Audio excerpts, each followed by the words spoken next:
Hello YouTube, this is BUB'S Comics coming at you with a quick comic haul. We're going to jump right into it. First off, we got Gen 13, number 3. I believe this is volume 2, if I'm not mistaken, J. Scott Campbell cover. I like the jungle theme. I like where this whole thing is going. I thought I was kind of collecting all of volume 1, but it turned out I was collecting volume 2 and volume 1 at the same time, and I didn't know the difference. So they kind of look all the same as far as the covers go, but it's all J. Scott Campbell work. So then next we have number 5. Look at that. I will forgive J. Scott Campbell's 72-foot legs. I mean, if this continued on, it'd be about to there, I think, proportionally. That's a little bit ridiculous, but you know, that's J. Scott Campbell. I've kind of got used to it, and the pig noses or whatever, the mouse noses, I've kind of got used to most of that. Next we have number 6, Gen 13 number 6, so keeping in the same volume there. Next we have True Believers number 1, Nick Fury, Agent of S.H.I.E.L.D. What, are we seeing double? Yeah, we're kind of seeing double. Look at that.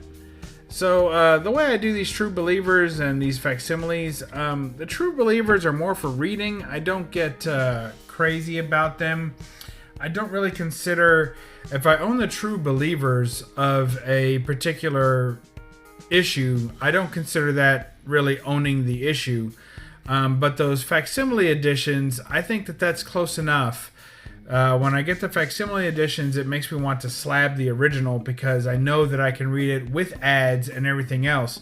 And some people will say, oh, well, you can't get that old comic smell. Trust me, I've got plenty of books that I can sniff if I'm ever really jonesing for that old comic smell. Next, we got the sensational She-Hulk number 5. Oh, of course, this is the first appearance of Hydra. It's the first appearance of Nick Fury as an agent of S.H.I.E.L.D. It's when he joins S.H.I.E.L.D. It's also the first appearance of, like, the replicant people. I forget what they're called, but it's the first appearance of them. So, very cool. Sensational She-Hulk number 5. Slowly, very slowly, trying to collect the burn issues of Sensational She-Hulk, for which this counts. Other than that, I'm not crazy about the cover. It's got kind of a Flintstones and usual, it says Bong Vision, you know, usual John Byrne hilarity has ensued on this cover, and I'm sure throughout the book. But I kind of enjoy the campiness of the Byrne She-Hulk issues. Next, we've got Catwoman number 35 working on this run. Another great Jim Balent cover there. Look at all the skulls. Boy, I'm ready for some skull covers. Look at that. That's fantastic. Look at how she's narrowly avoided all those spears.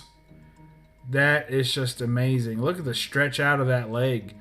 It's fantastic. I really think that Jim Balent captured Catwoman the way she was meant to be captured. A lot of people feel that McFarlane's run on Spider-Man, giving him all those extra angle works and the way that he was able to contort his body as Spider-Man was defining for the character ongoing.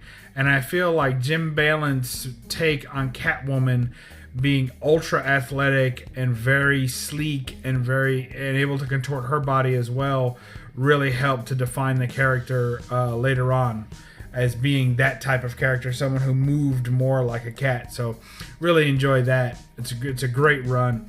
Now we're getting some indie here. We got Vanguard Illustrated number 1. Now I have Vanguard Illustrated. I forget. I think it's number 2. That is the Dave Stevens cover, and that was the only one that I had. But you know, flipping through that book, it really got me interested in the others. So I picked this one up too, and that is just yep, that's what it is. If you can't appreciate that, you're probably not gonna sub up my channel, and that's fine. Really, it's fine. Look at those birds. Very nice. Very nice birds there. I like that. Next we got Vanguard Illustrated number 3. Look at this. You know, in the golden age, the lady in the red dress and the blonde hair was always in some trouble. So this one is kind of a callback to that. I think those are roses. Very cool. You got the little spotted lizard man, and he's got another one there. It's just great. And I'm always looking for who's wearing a helmet and who's not. Like, is she a good guy or a bad guy? Because she's not wearing a helmet. Neither is that lizard.